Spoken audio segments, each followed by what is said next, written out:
How to fix Microsoft Store app not sending verification codes. So first, you need to check your internet connection.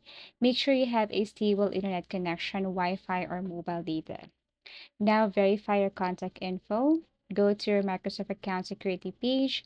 Check if your phone number and email are correct and up to date. Number three, resend the verification code. Sometimes codes take time. Wait a few minutes and try resending the code. Check spam or junk folders. If you expect the code via email, check your spam or junk mail folder. Now restart your device, restart your phone or PC to refresh the system. Number six, disable any VPN or proxy. VPNs or proxies can interfere with receiving codes. Disable them temporarily.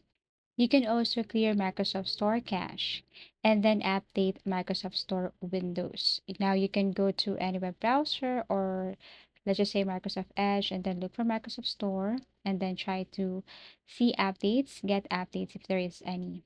Lastly, contact Microsoft support. If none of the above works, reach out to Microsoft support for help. Thank you for watching and see you again in our next video tutorials.